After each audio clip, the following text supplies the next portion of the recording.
Hello friends, and welcome to today's video of where I'm going to be bringing you all along with me as I do this painting. I felt like doing almost like a tutorial-esque video for you guys. I don't really know if it's going to be worth a good tutorial or not because I still am learning how to use acrylic paints. So if you know a lot more about how to use acrylics, then feel free to comment anything, letting me know and letting others know any kind of advice that you might have. So before we got started, I did gesso the paper beforehand so that way the surface was a lot easier to paint on. That's something that I have honestly learned. And then for paints, I used Payne's Gray, Yellow Ochre, Yellow Deep, Phthalo. Is that how you, I think that's how you pronounce it, but Phthalo Green. And then later on, I do use Titanium White and Orange, but that is later in the process for the flowers and for the moon. To start off with, I used the Payne's Gray for the sky background, and I did use way too much water, I realized, so it wasn't as dark as I wanted it to be. So then I started adding in a bit more paint than water to my brush, and it helped out tremendously. But it did work out in the end. It was a little happy accident, and I was able to have a bit of a gradient in the sky, which works perfectly.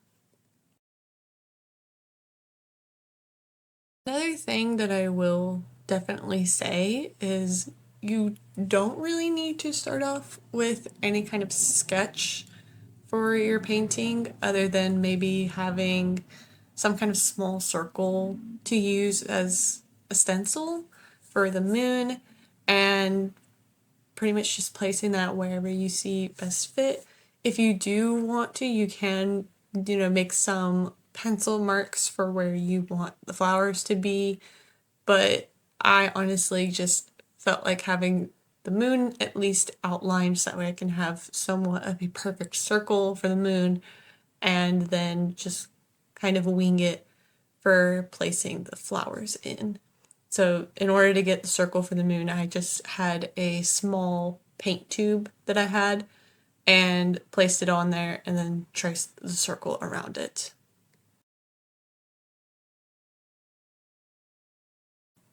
For the actual moon color, I used a mixture of the yellow ochre and the yellow deep to get the base of the moon first, and I realized that it was a little bit too dark almost, but it just wasn't the right color. So then that's when I added in some titanium white to help lighten it up a bit more, and then I went about going around to have the base color of the moon at least in and not worry too much about the craters until that layer was dry. And then I took a small round brush and used only the yellow ochre and just dabbed on the craters.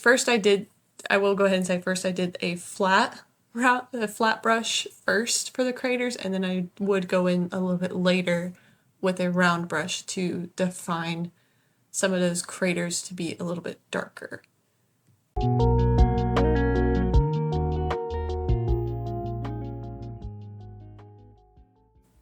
My work process, whenever it comes to painting with acrylics or even watercolors, any kind of paint that I use, I always go about having my biggest brush used first and then slowly work my way down to my smallest brush. So the bigger brushes are used for getting at least the base colors in and figuring out the placement of everything, and then the smaller I go in the brush size, it helps get more of those details in later, so that way I'm not working in one area the entire time and having it be really, really detailed and confusing myself almost in a sense of whenever I look in other areas and it's not completely done. So that's just how I work personally. When doing the foliage in this painting, I tried using the Payne's gray that I had used for the background and mixing it in the colors that I needed for the stems, the leaves, and also a little bit in the flowers. The reason why I did that was so that way things were cohesive and it would remain in essentially what the lighting of the painting is all throughout. So I used the phthalo green mixed with the Payne's gray to first start working the stems and then doing the leaves. And I will say what's super nice about painting anything nature or even just doing anything with foliage and plants is that you don't need to worry about perfection, because trees and branches and leaves all grow in several different directions and placements. So you just have to really know where you want to have colors placed and just go from there.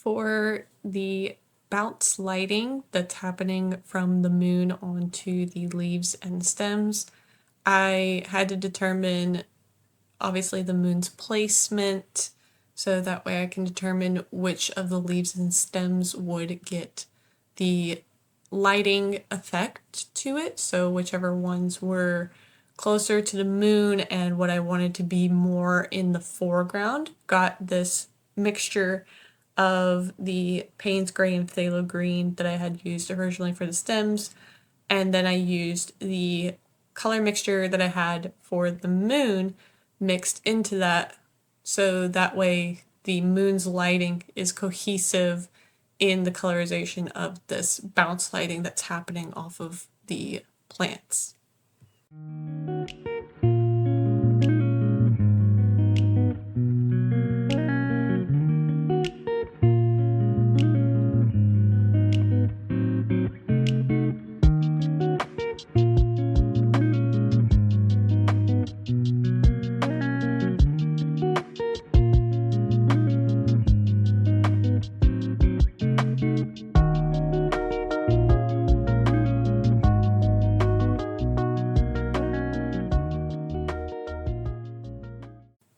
For the flowers themselves, I used a lot more of a yellow ochre color mixed with just a tiny bit of phthalo green. And I just used my small round brush since I had worked my way down to using my more detailed work brushes and started just essentially dabbing in the flowers. I don't know what kind of flowers these are, but they're a little bit like almost like hydrangeas, but not really. So you just kind of dab it on there with little dots, basically doing some stippling effects.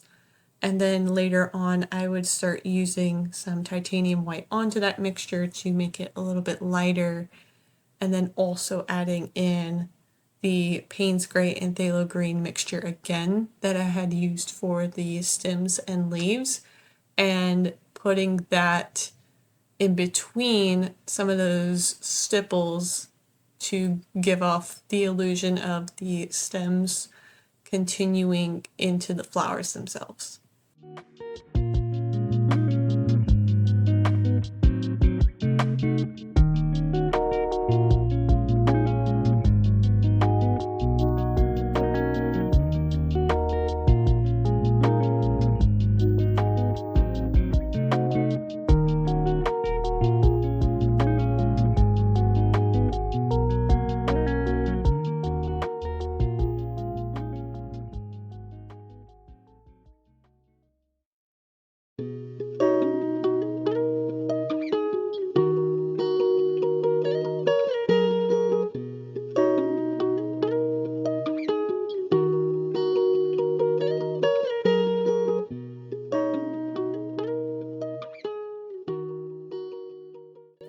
And that is the finished product. I hope you guys enjoyed following along with me in this painting process. Again, if you are a bit more experienced in acrylic paint, please feel free to leave any suggestions in the comments below.